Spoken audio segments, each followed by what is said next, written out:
Hi guys, you're watching Pharmacist Tayyib official YouTube channel, my digital channel. I am Pharmacist Tayyib.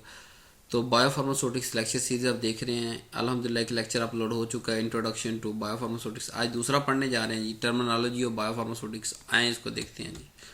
की point इसके अंदर हैं biopharmaceutics, blood, serum और plasma क्या फ़र्क होता है, ड्रग अल्टरनेटिव और उसकी कितनी टाइप्स है, ड्रग इक्विवेलेंट कितनी टाइप है, ड्रग सब्स्टिट्यूशन कितनी टाइप है, एलिमिनेशन, क्लियरेंस, बायोअवेलेबिलिटी और ऑरेंज बुक क्या होती है। तो बायोफार्मास्यूटिक्स का पहले के अंदर हमने इंट्रोडक्शन पढ़ा, आप कुछ टर्मिनोलॉजी पढ़ते हैं ताकि हम आगे फिर तीसरे के अंदर इंशाल्लाह मेन लेक्चर हम स्टार्ट कर देंगे। आए देखते हैं जी। ये वही लेक्चर सीरीज दी गई है कि पहला हम इंट्रोडक्शन ऑफ बायोफार्मास्यूटिक्स और फार्माकोकाइनेटिक्स हम पढ़ चुके हैं। अगर आपने लेक्चर 1 नहीं देखा तो वो भी देख लें। अभी लेक्चर 2 स्टार्ट करते हैं जी। बायोफार्मास्यूटिक्स क्या होती है। बायोफार्मास्यूटिक्स बड़ी ही आसान है कि बायो अवेलेबिलिटी यानी जो ड्रग हमारी बॉडी के अंदर, ब्लड के अंदर पहुंची, बॉडी के अंदर तो हम डाल देते हैं, ब्लड के अंदर पहुंचने को बायो अवेलेबल कहते हैं। यानी कि ब्लड, अगर हमने टैबलेट खाई है वो डिजोल्व हुई, ब्रेक हुई, ब्लड के अंदर पहुंच गई, जितनी मिकदार ब्लड के अंदर पहुंची उसे कहते हैं bio available. Bio availability drug की जो होती है उसके डिफरेंट जो फैक्टर इफेक्ट कर रहे होते हैं इंसान के अंदर, जानवरों के अंदर, दोनों को हम स्टडी करते हैं और उस डाटे को यूज़ करते हुए किसी भी एपीआई या ड्रग प्रोडक्ट की जो फार्माकोलॉजी और थेरापेटिक एक्टिविटी होती है उसको ऑप्टिमाइज कर लेते हैं कि यार इतनी अवेलेबल हो रही है इस फॉर्म के अंदर, जैसे आईवी के अंदर 100% अवेलेबल है, या मतलब जो दूसरी टैबलेट के अंदर 80% है, कैप्सूल के अंदर भी ऑलमोस्ट इतनी। तो इस तरह जो बायो अवेलेबिलिटी का डाटा होता है ना, ड्रग किस किस तरह होते हुए ब्लड तक पहुंची, उसको उसके जो फैक्टर इफेक्ट करते हैं वो सार को स्टडी करते हुए हम उस खास पार्टिकुलर ड्रग प्रोडक्ट को अच्छे से अच्छा फार्माकोलॉजिकल और थेरापेटिक भी, बीमारी, थेरापेटिक का मतलब होता है बीमारी दूर करना। उस एपीआई को यूज़ करके हम बीमारी दूर करने में कामयाब हो गए तो वो थेरापेटिक इफेक्ट है। और फार्माकोलॉजी मतलब बॉडी के ऊपर what the drug does to the body, के बॉडी के अंदर वो ड्रग कैसे कैसे काम कर रही है, तो उस सब को हम ऑप्टिमाइज करके इस्तेमाल करने के नाम को बायोफार्मास्यूटिक्स कहते हैं। ये अमेरिकन फार्मास्यूटिकल एसोसिएशन की डेफिनेशन हमने चोरी की। ब्लड अगर बात करें, व्हाट इज ब्लड, ब्लड हमारा मेन कंपोनेंट है पूरी बॉडी का, और ब्लड के अंदर हमारे पास प्लाज्मा होता है, सीरम होता है, व्हाइट ब्लड सेल होते हैं, रेड ब्लड सेल होते हैं, और तकरीबन बॉडी का 8% टोटल वेट ब्लड पे मुश्तमिल होता है।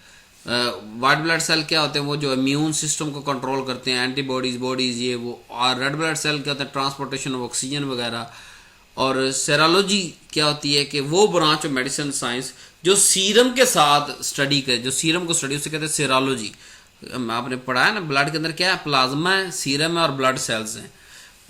आगे चलते हैं। सीरम और ब्लड प्लाज्मा को अच्छे से समझ लें, क्योंकि पूरी बायोफार्मास्यूटिक्स के अंदर मैंने बार बार कहना है कि हम ब्लड प्लाज्मा ले रहे हैं, हम ब्लड सीरम ले रहे हैं, हम ब्लड प्लाज्मा ले रहे हैं, ब्लड सीरम ले रहे हैं। आप सोचते रह जाएंगे अच्छा सीरम क्या होता है, ब्लड के प्लाज्मा क्या होता है। तो अभी से इंट्रोडक्शन के अंदर पढ़ा रहा हूँ।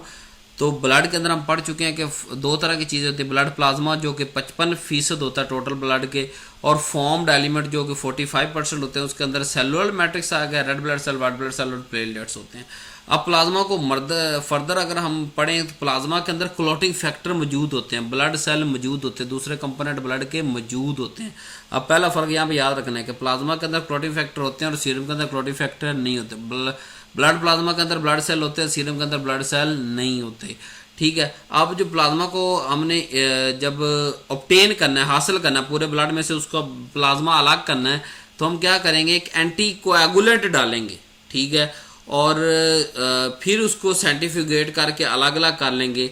ये पेल येलो कलर का होता है, लेकिन yellow to dark yellow, some time brown, orange और ग्रीन टिंट भी देता है हमें प्लाज्मा जो है। हम प्लाज्मा बाज़ दफ़ा उन पेशेंट को भी डिलीवर करते हैं जिन्हें ब्लड सेल की जो है वो कमी होती है, जैसे हेमोफीलिया बी के अंदर फ्रेश फ्रोजन प्लाज्मा हम देते हैं, क्योंकि प्लाज्मा के अंदर सेल मौजूद होते हैं। ठीक है, ये बात चीज़ याद रखनी है। प्लाज्मा के अंदर क्या क्या चीज़ें मौजूद हैं, यानी कि ब्लड, अगर पूरा ब्लड की बात करें तो ब्लड का जो क्लॉटिंग फैक्टर, ब्लड सेल और अदर कंपोनेंट्स को अगर मिक्स करें तो वो प्लाज्मा का नाम देते हैं। तो प्लाज्मा का पहला यूज़ मैंने आपको पढ़ा दिया। और इसके अलावा ये डायग्नोस्टिक के अंदर भी इस्तेमाल होता है। मैं आपको बार बार कहूँगा कि ये हम प्लाज्मा ले रहे हैं, तो ये डायग्नोस्टिक के अंदर इस्तेमाल होता है कि बहुत सी मर्ज़ों को डायग्नोज करने के लिए, लेकिन कम है एज़ कम्पेयर टू सीरम। आप सीरम को देखते हैं कि सीरम के अंदर क्लॉटिंग फैक्टर नहीं होते दूसरे कंपोनेंट जैसे एंटीबॉडीज, हार्मोन्स और इलेक्ट्रोलाइट्स मौजूद होते हैं। अगर हमें ब्लड के इलेक्ट्रोलाइट्स चेक करने हैं कितने, तो हम क्या लेंगे, सीरम लेंगे, प्लाज्मा नहीं लेंगे।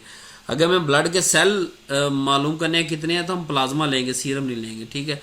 तो अगर सीरम हमने लेना होता है, क्योंकि इसके अंदर जो है वो हम क्लॉटिंग फैक्टर नहीं होते, इसलिए हम इसके अंदर एंटी कोआगुलेंट नहीं डालते। हम कहते हैं होने दो क्लोट, ब्लड हो जाता है। जब ब्लड क्लोट हो जाता है, जम जाता है, उसके बाद हम उसको सेंट्रीफ्यूज करते हैं, ताकि जो वो क्लोट हुए क्लोटिंग फैक्टर और ब्लड सेल दोनों अलग हो जाएं, और बाकी जो बचेगा वो सीरम कहलाएगा। अब सीरम सबसे ज्यादा प्रेफर पार्ट है ब्लड का यूज करने के लिए डायग्नोस्टिक के अंदर, प्लाज्मा की निस्बत। अब इन दोनों का डिफरेंस और समझाता हूँ। प्लाज्मा जब हम ऐड करते हैं तो क्या कर डालते हैं, एंटी कोआगुलेंट, क्योंकि हमें क्लोटिंग फैक्टर इसके अंदर चाहिए, ब्लड सेल इसके अंदर चाहिए, तो फिर हम सेंट्रीफ्यूज करते हैं। जबकि सीरम के अंदर हम एंटी कोआगुलेंट नहीं डालते, हम उसे क्लॉट होने देते हैं। जो चीज क्लॉट होकर अलग होगी, बाकी सीरम हमारे पास बच गया। फंक्शन की बात करें तो प्लाज्मा ट्रांसपोर्ट करता है वाटर, आयन पार्टिकल्स और कुछ टाइप ऑफ एंजाइम्स, और सीरम के अंदर अ लॉट ऑफ इलेक्ट्रोलाइट्स, सारे के सारे इलेक्ट्रोलाइट्स सीरम के अंदर होते हैं। अब मैं आपको अगर पूछूं कि मुझे रेड ब्लड सेल का टेस्ट कराना है, तो ब्लड का कौन सा हिस्सा लूंगा, प्लाज्मा या सीरम? ये जवाब आपने कमेंट के अंदर देना है। ऑफ कोर्स हमें प्लाज्मा चाहिए ना। प्लाज्मा अगर हम लेंगे, उसके अंदर ब्लड सेल मौजूद हैं, ब्लड में से प्लाज्मा अलग करेंगे और उसमें से रेड सेल, ब्लड सेल, ये वाइट ब्लड सेल, ये सारे सेल गिन लेंगे। अगर हमें इलेक्ट्रोलाइट्स लेने हैं तो हम क्या लेंगे, सीरम अलग करेंगे ब्लड से, और सीरम के अंदर सारे इलेक्ट्रोलाइट काउंट करके देते हैं, सोडियम इतना, पोटेशियम इतना, फलाना इतना, फलाना इतना। समझ आ गई? अब सारी रिपोर्ट्स आपके ज़हन में घूम रही होंगी। एंटी सीरम क्या होता है? सीरम तो आपको बढ़ा दिया मैंने। एंटी सीरम ऐसा सीरम जिसके अंदर एंटीबॉडीज मौजूद हो, उसको कहते हैं एंटी सीरम। अब एंटीबॉडीज तो दोनों के अंदर होंगी, सीरम और एंटी सीरम दोनों के अंदर। अब यहां समझने की जरूरत है, एंटी सीरम के अंदर किसी खास स्पेसिफिक जो है वो एंटीबॉडीज मौजूद होती है, किसी खास स्पेसिफिक एंटीजन के खिलाफ इम्यूनिटी मौजूद होती है, इसलिए उसे एंटी सीरम कहते हैं कि ये फलानी इसके अंदर एंटीबॉडीज मौजूद हैं, ये फलां एंटीजन को अटैक करेंगी, इसलिए इसको एंटी सीरम। और जो नॉर्मल सीरम हम लेते हैं हेल्दी इंडिविजुअल से, उसके अंदर कोई खास स्पेशलाइज इम्यूनाइजेशन नहीं हुई होती, एंटीबॉडीज उसके अंदर भी मौजूद है जो ह्यूमन नॉर्मल मौजूद होती हैं। अब समझ आई सीरम और एंटी सीरम कि नॉर्मल जो सीरम होता है उसके अंदर एंटीबॉडीज मौजूद होती हैं, लेकिन वो नॉन स्पेसिफिक होती हैं।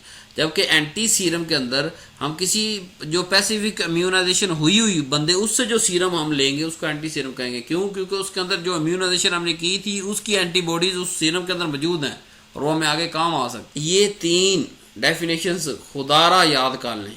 5 साल ऑफ डॉक्टर फार्मेसी करने के बाद भी ये तीनों डेफिनेशन नहीं आती समझ। मैं अभी समझा रहा हूँ, ये आपकी यहाँ भी काम आएंगी, दूसरी फील्ड के अंदर काम में आएंगी। आपके जो अच्छे से अच्छा आउट क्लास जो ड्रग इंस्पेक्टर का इंटरव्यू होता है या क्वेश्चन ईयर होता है, MCQs होते हैं, या किसी भी पोस्ट के लिए, वहाँ ये तीनों, ये जो 2, 2, 4 और 3, 7 डेफिनेशन में से कोई ना कोई ज़रूर पूछेगा, ये कन्फर्म है। तो इस टॉपिक को भी यहीं क्लियर कर लें, ताकि मैं जब बार बार बायोफार्मास्यूटिक के अंदर बोलूँ कि यार इट इज़ अल्टरनेटिव, तो मैंने वहाँ अल्टरनेटिव नहीं बताना क्या होता है। अगर मैं इट इज़ थेराप्यूटिकल इक्विवेलेंट, तो मैंने वहाँ नहीं बताना कि वो थेराप्यूटिकल इक्विवेलेंट क्यों है। यही समझ लें। हमारे पास 3 में ड्रग की टाइप्स होती हैं। ड्रग अल्टरनेटिव, जिसमें आगे 2 सब टाइप है, फार्मास्यूटिकल अल्टरनेटिव या थेराप्यूटिक अल्टरनेटिव। ड्रग इक्विवेलेंट यानी फार्मास्यूटिकल इक्विवेलेंट या therapeutic equivalent. Drug substitution, pharmaceutical substitution, therapeutic substitution, generic substitution. तो ये सातों के सातों डेफिनेशन मैं आपको पढ़ाता हूँ, समझाता हूँ, अच्छे से समझ लें, आपके सारी जिंदगी काम आएंगी। अब पहले उनको सिंपल को देख लें कि अल्टरनेटिव, इक्विवेलेंट और सब्स्टिट्यूशन में क्या फर्क है। अल्टरनेटिव क्या होता है? 1 or more thing available as an other possibility और चॉइस। अल्टरनेटिव का मतलब कि एक से ज्यादा हमारे पास ऑप्शन मौजूद हैं, ठीक है। जरूरी नहीं कि वो सारे और जो पॉसिबिलिटी या सारे जो चॉइस हैं वो बराबर हो। हम बराबर की यहाँ बात नहीं कर रहे, हम कह रहे हैं कि मुख्तलिफ अल्टरनेटिव पॉसिबिलिटीज चॉइस अवेलेबल हैं, ठीक है, और एक ही खास मकसद के लिए हैं, तो उसको अल्टरनेटिव कह देंगे। लेकिन जब वो इक्वल हो वैल्यू के, अमाउंट के, फंक्शन के, मीनिंग के, तब उसको इक्विवेलेंट कहेंगे। यानी एक या एक से ज्यादा चीजें जो किसी खास चॉइस या पॉसिबिलिटी के तौर पे सामने आए, उन ड्रग्स को हम अल्टरनेटिव कह सकते हैं। लेकिन जरूरी नहीं कि वो सारी ड्रग जिनको हम अल्टरनेटिव कह रहे हैं वो इक्वल हो मिकदार के अंदर, डोजेज के अंदर, फंक्शन के अंदर, वो अल्टरनेटिव सिर्फ कहलाएंगे। लेकिन अगर वही ड्रग, एक से ड्रग जो ज्यादा मौजूद है किसी एक थेरेप्यूटिक इफेक्ट के लिए, वो इक्वल वॉल्यूम के अंदर इक्वल अमाउंट और इक्वल फंक्शन इक्वल मीनिंग दे रही हो तो वो उसको इक्विवेलेंट हम कहेंगे। सब्स्टिट्यूशन का मतलब act of providing a thing in place और अदर, कि हमारे पास एक चीज मौजूद नहीं है हम दूसरी दे दें, यानी देने के अमल को, मतलब एक डिमेंशन नहीं मौजूद उसके दूसरी दे दो, उसे कहते हैं सब्स्टिट्यूशन। Always giving alternative. अब हम सब्स्टिट्यूशन के अंदर क्या देंगे, मतलब एक ड्रग की जगह दूसरी ड्रग देंगे, वो अल्टरनेटिव होगी ना, हम इक्विवेलेंट नहीं कह रहे। समझ आ रहा है? अल्टरनेटिव और इक्विवेलेंट को दोनों को इकट्ठा पढ़ना पड़ेगा। अल्टरनेटिव का मतलब एक या एक से ज्यादा चॉइसेस अवेलेबल हैं आपके पास एक ड्रग, एक बीमारी के खिलाफ ड्रग देने की, लेकिन वो सारी बराबर नहीं मैं कह रहा, वो कह रहा हूँ बस चॉइसेस हैं, उन चॉइसेस को हम अल्टरनेटिव कह देंगे। अब अगर वो चॉइसेस 3 4 5 चॉइसेस इक्विवेलेंट हो जाए एक दूसरे के, बराबर काम करें, बराबर फंक्शन दें, बराबर फार्माकोलॉजिकल इफेक्ट, बराबर थेरापेटिक इफेक्ट दें, तो उसको बराबर डोज दें फार्मास्यूटिकल, उनको इक्विवेलेंट कह देंगे। ये तो दो डेफिनेशन होगी। तीसरी सब्स्टिट्यूशन मतलब एक अल्टरनेटिव देना, मतलब प्रोवाइड करना, एक से दो अपॉर्चुनिटीज हैं, एक को छोड़ के दूसरी दे देना, उसको कहते हैं सब्स्टिट्यूशन। तो कोई अल्टरनेटिव ही हम देंगे ना। अल्टरनेटिव के अंदर आ गया फार्मास्यूटिकल अल्टरनेटिव, ड्रग प्रोडक्ट जिसके अंदर सेम एपीआई हो but different salt, different ester, different complex, different form, उसको क्या कहेंगे फार्मास्यूटिकल अल्टरनेटिव। मतलब उसका मुतबादल चॉइस मौजूद है, एपीआई सबके अंदर सेम है बट उसका साल्ट मुख्तलिफ है, कोई सोडियम है कोई पोटाशियम है, उसका एस्टर कोई एस्टर है कोई नॉन एस्टर है, किसी के अंदर कम्प्लेक्स बना किसी के, एपीआई मौजूद है। अब अल्टरनेटिव क्या, ये चॉइस है, बराबर नहीं मैं कह रहा, अल्टरनेटिव कह रहा हूँ, चॉइस कह रहा हूँ। तो फार्मास्यूटिकल अल्टरनेटिव क्यों कहा, फार्मास्यूटिकल लफ्ज इसलिए लगा दिया क्योंकि एपीआई सेम है, उन पांचों छोटो चॉइस के अंदर सेम एपीआई हमारे पास मौजूद है, इसलिए क्या हुआ फार्मास्यूटिकल अल्टरनेटिव। यार इसके अंदर इस फलां एपीआई की चॉइसेस, मिसाल देता हूँ, टेट्रासाइक्लिन फॉस्फेट या टेट्रासाइक्लिन HCl, ये इक्विवेलेंट है टू 250 मिलीग्राम टेट्रासाइक्लिन बेस के, कि मतलब अगर 250 मिलीग्राम हम ये दोनों में से कोई साल्ट हम अगर इस्तेमाल करें तो ये एक दूसरे के बराबर हैं, तो ये क्या हो, एपीआई सेम टेट्रासाइक्लिन सेम हुई ना, बेस तो सेम है टेट्रासाइक्लिन दोनों के अंदर, तो ये क्या pharmaceutical alternative. Different doses form strength with in a product line by a single manufacturer, जैसे मिसाल एक्सटेंड रिलीज और immediate drug release of same API, अगर यानी कि एक्सटेंड रिलीज भी मौजूद है और इमीडिएट रिलीज भी मौजूद है, तो एक ही एपीआई की, तो वो क्या दोनों के फार्मास्यूटिकल अल्टरनेटिव हैं, एपीआई मौजूद है, चॉइस डिफरेंट है। Drug and capsule containing same API, के टैबलेट बनी हुई है दूसरा कैप्सूल बना हुआ है, तो क्या है ये फार्मास्यूटिकल अल्टरनेटिव है। तो फार्मास्यूटिकल अल्टरनेटिव का मतलब वो सारी चॉइसेस जिसके अंदर एपीआई सेम आ रहा है, साल्ट एस्टर कम्प्लेक्स फॉर्म बदल सकती है, स्ट्रेंथ जो है वो सेम है, एपीआई सेम है, तो फार्मास्यूटिकल अल्टरनेटिव। थेराप्यूटिक अल्टरनेटिव का क्या मतलब कि डिफरेंट एपीआई मौजूद है बट फंक्शन सेम दे रहा है। थेराप्यूटिक में बार बार क्या आपको बता रहा हूं कि जो बीमारी के खिलाफ चीज इस्तेमाल हो और वो उस बीमारी को काट दे, खत्म कर दे, उसको कहते हैं थेराप्यूटिक। अब हर वो सिचुएशन, हर वो चॉइस, एपीआई मुख्तलिफ है बट सारी चॉइसेस हमारे पास सेम रिजल्ट दे रही है, सेम थेरापेटिक इफेक्ट दे रही है। मतलब कांसी का सिरप है 3 4 तरह के, उनके अंदर फॉर्मुलेशन मुख्तलिफ है, लेकिन उसका 2 चम्मच, उसके 2 चम्मच, उसके 2 चम्मच काम कर रहे हैं। मैं डोज की बात नहीं कर रहा, मैं ये नहीं कह रहा कि आप सेम डोज देंगे तो सेम काम करेंगे, मैं कह रहा एपीआई डिफरेंट है। जब एपीआई डिफरेंट है और क्लिनिकल ऑब्जेक्टिव सेम दे रहे हैं तो थेरापेटिक अल्टरनेटिव, जैसे सेम फार्माकोलॉजिकल क्लास हो और उसके सेम थेरापेटिक आ जाए, आइबुप्रोफेन और एस्पिरिन, ठीक है, यानी कि पेन किलर है ना, दोनों हैं तो पेन किलर, लेकिन एपीआई मुख्तलिफ है इन दोनों के अंदर। तो थेरापेटिक अल्टरनेटिव कि एक ही बीमारी की एक से ज्यादा चॉइसेस अवेलेबल है हमारे पास। इक्विवेलेंट अब बात करते हैं। फार्मास्यूटिकल इक्विवेलेंट का क्या मतलब, API same, salt same, ester same, strength same, quality same, purity same, route same. Pharmaceutical का लफ्ज इस्तेमाल यानी कि सेम टू सेम, यानी कि वो एपीआई सेम दोनों के अंदर, दोनों strength same, quality same, purity same और सेम रूट के थ्रू दे रहे हैं और वो सेम थेरापेटिक इफेक्ट प्रोड्यूस कर रहे हैं, उसको हम कहेंगे फार्मास्यूटिकल इक्विवेलेंट। कि ये केमिस्ट्री की जबान में इक्विवेलेंट है, यानी ये सारी चॉइसेस इन सब के अंदर सेम है। जैसे मिसाल तो ये जो फार्मास्यूटिकल इक्विवेलेंट होंगे, यानी कि API same strength same quality, क्या ये थेरेपेटिक इक्विवेलेंट होंगे? हाँ, यानी फार्मास्यूटिकल इक्विवेलेंट जिसके अंदर सारी चीजें सेम है, वो क्या थेरेपेटिक भी तो सेम करेगा ना, रिजल्ट भी तो सेम ही देगा, तो थेरेपेटिक इक्विवेलेंट भी होते हैं। So they may differ in characteristics such as इनकी शेप मुख्तलिफ हो सकती है, कलर मुख्तलिफ, फ्लेवर मुख्तलिफ हो सकता है, कोई रिलीज मैकेनिज्म मुख्तलिफ हो सकता है, पैकेजिंग मुख्तलिफ, एक्सिपिएंट डिफरेंट हो सकते हैं, एक्सपायरेशन टाइम डिफरेंट हो सकता है, सर्टेन लिमिट डिफरेंट हो सकती है, लेबलिंग डिफरेंट हो सकती है, लेकिन API same, strength same, quality same, purity same, route same और सेम ही थेरेपेटिक इफेक्ट। इसको क्या कहेंगे? फार्मास्यूटिकल। ये हमारे पास मुख्तलिफ फार्मास्यूटिकल चॉइसेस मौजूद हैं और बराबर की चॉइसेस मौजूद हैं, इक्विवेलेंट है। फार्मास्यूटिकल इक्विवेलेंट प्रोडक्ट के अंदर क्या होता है कि पॉसिबल डिफरेंस कि इसके अंदर ड्रग साइज मुख्तलिफ होगा, एक्सिपिएंट मुख्तलिफ होगा, मैन्युफैक्चरिंग प्रोसेस इक्विवेलेंट, बाकी हर चीज मुख्तलिफ हो रही है सवाए एपीआई और dose, strength, quality, purity, route के अलावा बाकी जो सारे प्रोसेस मौजूद है, particle size, excipient, manufacturing, equivalent, equipment मुख्तलिफ इस्तेमाल हुआ, मैन्युफैक्चर की साइड मुख्तलिफ होगी, बैच नंबर मुख्तलिफ हो गया, but if they are pharmaceutical equivalent तो ये क्या करेंगे? डॉक्यूमेंटेड एज बायो इक्विवेलेंट या थेराप्यूटिकल इक्विवेलेंट, कि इनका जो हमारे पास थेरेपेटिक इफेक्ट आएगा दोनों का सेम आएगा। मिसाल दूं, दो मुख्तलिफ हमने बैच बनाए, एक बैच पेनाडोल का है, बैच 1 है, एक बैच 2 है, तो same API, same excipient, same, बस क्या हुआ कि एक हमने 2 तरीक को बनाया, एक 3 तरीक को बना लिया, तो दोनों अब डेट चेंज होने से तो वो थेरेपेटिक इफेक्ट चेंज नहीं करेंगे ना, या मतलब वो कहेगा भाई तू कल बना मैं आज बनाऊं, मैं तो भाई बना ज्यादा अच्छा इफेक्ट दूंगा, नहीं। जब हमारे पास एपीआई सेम, रूट सेम, मिकदार सेम, डोज सेम, तो थेरेपेटिक इफेक्ट भी सेम देगा। So every pharmaceutical equivalent must be therapeutical equivalent. हर वो दवाई जिसको हम ये साबित कर देंगे ये फार्मास्यूटिकल इक्विवेलेंट है, तो वो थेरेपेटिकल इक्विवेलेंट। अब ड्रग इक्विवेलेंट, थेरेपेटिक इक्विवेलेंट मैं भी आपको बता चुका हूँ कि drug which have pharmaceutical equivalent यानी same API amount, API dose, generic equivalent, यानी कि इसमें होता है फार्मास्यूटिकल इक्विवेलेंट आ गया ना, कि फार्मास्यूटिकल इक्विवेलेंट जिसमें API same, amount same, dosages same, route same, तो वो फार्मास्यूटिकल इक्विवेलेंट, तो उसको थेरेपेटिक इक्विवेलेंट भी कह देंगे कि वो फंक्शन भी सेम करेगा। जेनेरिक इक्विवेलेंट की बात करें, same API, same salt, same dosages, but manufacturer different है, मतलब एक XYZ है, दूसरा ABC मैन्युफैक्चरर, यानी पैरासीटामोल एक एक्सामोल एक्सिस की और दूसरी पेनाडोल है, ठीक है, तीसरी सीकामोल है।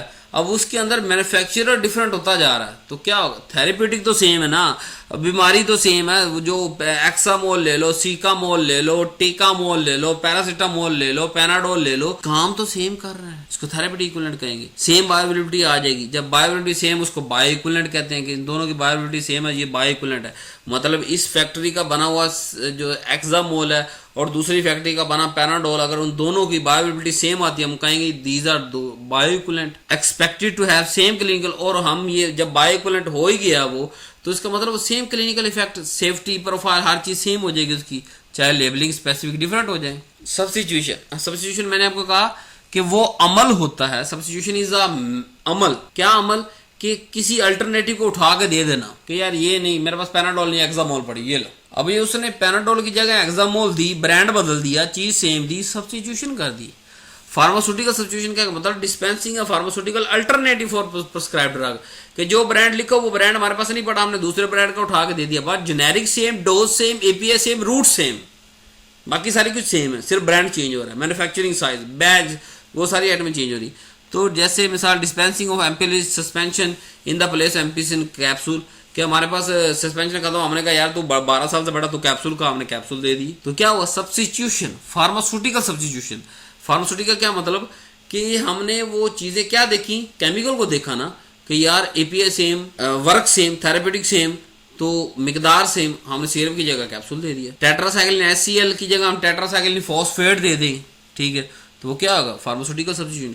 कि यार काम तो सेम करेगा ना, generic require the physician approval, लेकिन फिजिशियन अप्रूवल बाद जगह रिक्वायर होती है। थेरेप्यूटिकल सब्स्टिट्यूशन, फार्मास्यूटिकल सब्स्टिट्यूशन क्या था कि वो केमिकल सेम है, डोजेज फॉर्म डिफरेंट हो सकती है। थेरेप्यूटिक सब्स्टिट्यूशन का मतलब dispensing therapeutical alternative drug. For example हमारे पास आइबोब्रूफन नहीं पड़ी, हम उसे नेप्रोक्सन दे देते हैं। पहले हम क्या कर रहे थे, फार्मास्यूटिकल सब्स्टिट्यूशन के अंदर हम सिर्फ डोजेज चेंज कर रहे हैं, केमिकल चेंज नहीं कर रहे। फार्मास्यूटिक्स के अंदर हम केमिस्ट्री, हम छेड़खानी नहीं कर रहे। एम्पीसिलिन की जगह एम्पीसिलिन दे रहे हैं, यानी सस्पेंशन की जगह कैप्सूल दे दिया, लेकिन दी एम्पीसिलिन। टेट्रासाइक्लिन की जगह टेट्रासाइक्लिन दिया, चाहे टेट्रासाइक्लिन HCl की जगह टेट्रासाइक्लिन फॉस्फेट दिया तो केमिस्ट्री चेंज नहीं की, वो फार्मास्यूटिकल इक्विवेलेंट। लेकिन जब केमिस्ट्री चेंज कर दी, यार ये भी पेन किलर वो भी पेन किलर, काम तो दोनों ने सेम करना है ना, लेकिन API सेम नहीं है, तो दिस इज कॉल्ड थेराप्यूटिकल सब्स्टिट्यूएंट। क्या अब ब्रूफन, मेरे पास ब्रूफन खत्म हुई पड़ी, मैंने उसका नेप्रोक्सन उठा के दे दी, यार ये भी पेन किलर है।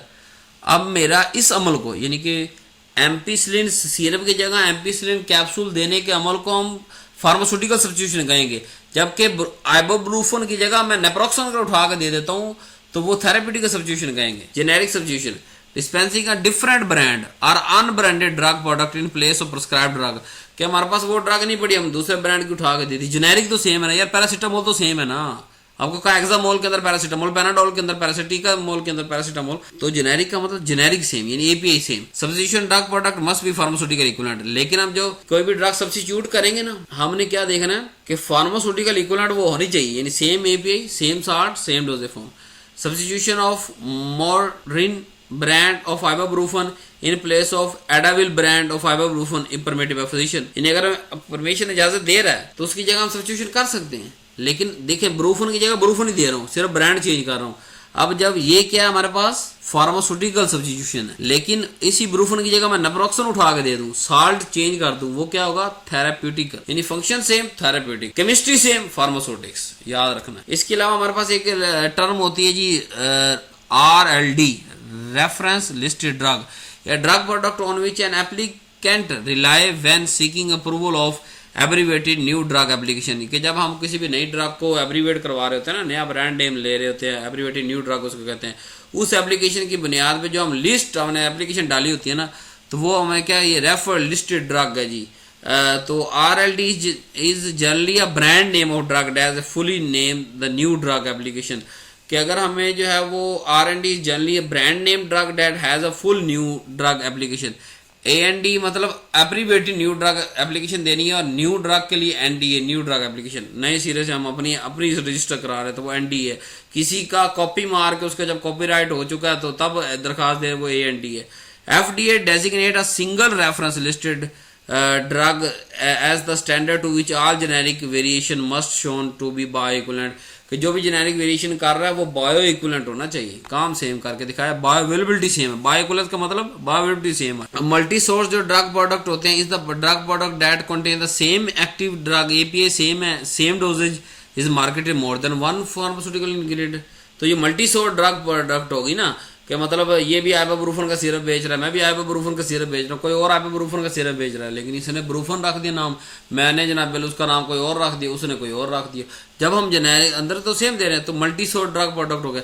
सिंगल सोर्स ड्रग प्रोडक्ट का ये कि drug product which patent has not yet expired और has a certain execution so that only one manufacturer, कि अभी तक कॉपीराइट इशू किसी दूसरे को नहीं मिला। यानी पहले एक टाइम होता है ना, 3 या 5 साल होता है, जब कोई नई ड्रग रजिस्टर करवाता है ना, उसके बाद उसका फार्मूला 3 या 5 साल या 10 साल मुख्तलिफ जेनेरिक की बुनियाद पे हमें ऑप्शन मिलते हैं कि आप इतने साल तक सिर्फ आप ही बनाओगे। तो वो जब एक ही बना रहा होता है उस वक्त वो सिंगल सोर्स हो गया, लेकिन जब उसकी कॉपीराइट का इशू खत्म हो जाता है, उसकी लॉयल्टी फीस पूरी हुई थी कि 5 साल भेज ले, 10 साल उसने भेज ले, उसके बाद मैं भी बना सकता हूँ, तू भी बना, कोई और भी बना सकता है, तो जब इस तरह बने वो मल्टी सोर्स ड्रग प्रोडक्ट हो जाएंगे। अब बायोअवेलेबिलिटी क्या होती है जी? Measurement the rate and extent of active drug that become available at site of action, इसका बायोअवेलेबिलिटी। ब्लड के अंदर कितनी ड्रग गई, इसका बायोअवेलेबिलिटी। रेट एंड एक्सटेंट मतलब किस रेट से गई और कितनी मिकदार गई ब्लड के अंदर, ब्लड के अंदर इस बायोअवेलेबिलिटी। यार B for bioavailability, B for blood, कि ब्लड के अंदर जितनी डोज, जितनी रेट ऑफ एक्सटेंट जाएगी उसको मेजर करने का नाम बायोअवेलेबिलिटी है।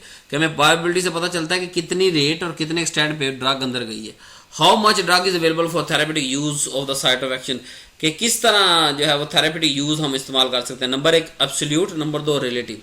एब्सोल्यूट बायोअवेलेबिलिटी होती है कि रिलेटिव होती है, दोनों टाइप्स हैं। पहली कहते हैं when we administer the drug through the route other than IV we compare it with the standard for maximum bioavailability, कि अगर हम IV के अलावा कोई दूसरी हम दे के चेक कर रहे हैं कि यार ऑरल रूट के थ्रू या पैच के थ्रू, तो हम उसको IV के साथ जब रिलेट कर रहे होते हैं तो उसको कहते हैं एब्सोल्यूट। रिलेटिव का मतलब comparison of 2 different formulation with standard same route, कि जब रूट सेम है, स्टैंडर्ड सेम है, फार्मूलेशन डिफरेंट है, मतलब एक के अंदर एक्सिपिएंट और है, दूसरे के अंदर एक्सिपिएंट और है। दोनों के एक्सिपिएंट किस तरह से ड्रग को छोड़ते हैं, ड्रग को रिलीज करवाते हैं, टैबलेट को बर्स्ट करवाते हैं, टैबलेट को डिजोलेट करवाते हैं, उस बायोअवेलेबिलिटी को कहते हैं कंपैरिजन या रिलेटिव बायोअवेलेबिलिटी। यानी दोनों के अंदर रूट सेम है, दोनों के अंदर डोजेज फॉर्म सेम है, बट अगर हम किसी खास डोजेज फॉर्म को आईवी के साथ कंपेयर करें, क्योंकि आईवी सबसे मैक्सिमम होता है, तो ओरल को आईवी के साथ, ट्रांसडर्मल को आईवी के साथ, किसी भी को आईवी के साथ जब कंपेयर करेंगे वो एब्सोल्यूट बायोअवेलेबिलिटी कहलाएगी उस ड्रग की। और जब हम सेम मतलब फार्मूलेशन डिफरेंट हो जाएगी और सेम एपीआई का सेम रूट से हम करेंगे तो वो रिलेटिव बायोअवेलेबिलिटी है। अब बायोअवेलेबिलिटी मेजर करने के कितने तरीके हैं। पहला है इन विट्रो, यानी बाहर बांडे के अंदर, इन विट्रो बांडे के अंदर, याद रखें लैब के अंदर, डिजोल्यूशन के थ्रू, वो डिजोल्यूशन अपरेटस होता है उसके थ्रू 5-6 तरह का। In vivo with in living, यानी बॉडी के अंदर एनिमल मॉडल के अंदर हम चेक करते हैं bioavailability. On set of action के जरिए, ड्यूरेशन ऑफ एक्शन कितना रहा, इंटेंसिटी कितनी रही, क्लिनिकल ट्रायल के अंदर, तो ये सारे मेथड होते हैं बायोअवेलेबिलिटी को चेक करने के। फैक्टर 2 ही होते हैं, एक फर्स्ट पास इफेक्ट, दूसरा प्रोटीन बाइंडिंग। यानी प्रोटीन बाइंडिंग के बारे में पूरा लेक्चर आ रहा है, वहां आपको समझाएंगे। यहाँ थोड़ा सा टच देता हूँ कि अगर ड्रग जितनी फ्री अवेलेबल होती है ना वो काम करती है। अब मिसाल देता हूँ, ड्रग ब्लड के अंदर मौजूद है लेकिन वो सारी की सारी प्रोटीन के साथ बाइंड है, तो काम करेगी? नहीं करेगी। फ्री ड्रग काम करती है, तो लिहाजा कितनी बाउंड हो रही है, कितनी ब्लड के अंदर बाउंड नहीं हो रही, उसकी चीज को भी नोट करना हमने बायोअवेलेबिलिटी के अंदर नोट करना होता है। और लिवर के अंदर जब पहली दफा ड्रग गुजरती है उसको फर्स्ट पास इफेक्ट कहते हैं। क्लियरेंस क्या होता है? It is measurement of drug eliminated from body without identifying the mechanism और प्रोसेस।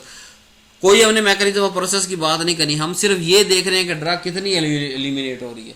उस हिसाब से जब वो एलिमिनेट हो रही होती है तो उसको मेजरमेंट, सिर्फ ड्रग की एलिमिनेशन मेजर करनी है, ठीक है। किस मैकेनिज्म से, और मैकेनिज्म को नहीं देख रहे, उसको हम क्लियरेंस कहते हैं। ये दूसरी तारीफ ये है कि fix volume of liquid, clearance of drug per unit time, कि एक खास टाइम के अंदर कितनी ड्रग एलिमिनेट हो रही है, उस फिक्स वॉल्यूम को जो है काउंट करने को, जैसे ml पर मिनट, कि यार टोटल कितने ml पर मिनट ड्रग बॉडी से एलिमिनेट हो रही है, इसको कहते हैं क्लियरेंस। लीटर पर आवर, कितने लीटर जो है वो ड्रग हो रही है। तो फिक्स वॉल्यूम ऑफ फ्लूइड, कि एक फिक्स वॉल्यूम ऑफ फ्लूइड है, cleared of drug per unit time, उसमें से जो ड्रग को क्लियर हो रही है वो कितना, यानी एक ml को कितने मिनट के अंदर हम कर रहे हैं, या XYZ ml को कितने कर रहे हैं, ठीक है। तो ml पर मिनट इज क्लियरेंस, यानी मैकेनिज्म हमने आइडेंटिफाई नहीं करना किस मैकेनिज्म के जरिए एलिमिनेट हो रही है, वो सिर्फ और सिर्फ हम ड्रग एलिमिनेट को मेजर करते हैं। अब एलिमिनेशन क्या होती है? Fix amount of drug remove from body per unit time, कि एक फिक्स अमाउंट, कितनी अमाउंट रिलीज हुई। हम पहले क्या कह रहे थे? फिक्स वॉल्यूम ऑफ फ्लूइड, कि इतने यानी ml पर मिनट इज क्लियरेंस। जब हम बात करेंगे ना ml पर मिनट, कि यार लिक्विड कितने आ जाएगी पर मिनट, यानी ये टोटल इतने वॉल्यूम इतने मिनट के अंदर क्लियर हुए ड्रग से, उसको क्लियरेंस कह देंगे।